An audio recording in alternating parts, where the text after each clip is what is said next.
குறள் 1. அகர முதல எழுத்தெல்லாம் ஆதி பகவன் முதற்றே உலகு. பொருள்: எழுத்துக்கள் அனைத்திற்கும் எவ்வாறு முதலாக இருக்கிறதோ அவ்வாறே உலகிற்கு இறைவன் முதலாக இருக்கிறான். குறள் 2. கற்றதனால் ஆய பயனின்கொல் வாலறிவன் நற்றாள் தொழாவர் எனின். பொருள்: தூய அறிவுடையவனின் திருவடிகளை வணங்காதவர்க்கு கல்வியால் என்ன பயன் கிடைக்கும்? குறள் 3. மலர்மிசை ஏகினான் மானடி சேர்ந்தார் நிலமிசை நீடு வாழ்வார். பொருள்: மனமாகிய மலரில் வாழ்பவனின் சிறந்த திருவடிகளை அடைந்தவர்கள் இவ்வுலகில் நெடுங்காலம் வாழ்வார்கள்.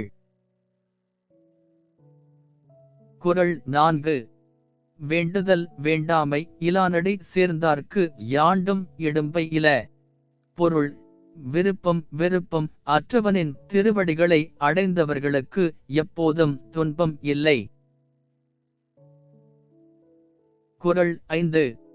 இருள் சேர் இருவினையும் சேரா இறைவன் பொருள் சேர் புகழ் புரிந்தார் மாட்டு. பொருள்: இறைவனின் உண்மையான புகழை விரும்பி ஏற்றோரை நல்வினை தீவினை இரண்டும் சேராது. குறள் 6. பொறிவாயில் ஐந்தவித்தான் பொய்தீர் ஒழுக்க நெறி நின்றார் நீடு வாழ்வார். பொருள்: ஐம்பொறிகளையும் அடக்கியவனின் பொய்யற்ற நல்லொழுக்க நெறியில் நின்றவர்கள் நெடுங்காலம் வாழ்வர். குறள் 7. தனக்குவமை இல்லாதான் தாழ் சேர்ந்தார் கல்லால் மனக்கவலை மாற்றல் அரிது. பொருள்: ஒப்பற்றவனின் திருவடிகளை அடைந்தவர்களுக்கு மட்டுமே மனக்கவலை நீங்கும். குறள் 8. அறவாழி அந்தணன் தாழ் சேர்ந்தார் கல்லால் பிறவாழி நீந்தல் அரிது. பொருள்: அறக்கடலாகிய இறைவனின் திருவடிகளை அடையாதவர்கள் பிறவிக் கடலை கடக்க இயலாது. குறள் 9.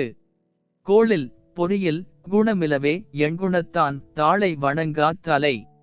பொருள்: 8 குணங்களை உடைய இறைவனின் திருவடிகளை வணங்காத தலை குணமற்ற உறுப்பை போன்றது. குறள் 10. பிறவிப் பெருங்கடல் நீந்துவர் நீந்தார் இறைவன் அடிசேராதார். பொருள்: இறைவனின் திருவடிகளை அடையாதவர்கள் பிறவிக் கடலை கடக்க மாட்டார்கள், அடைந்தவர்கள் கடப்பார்கள்.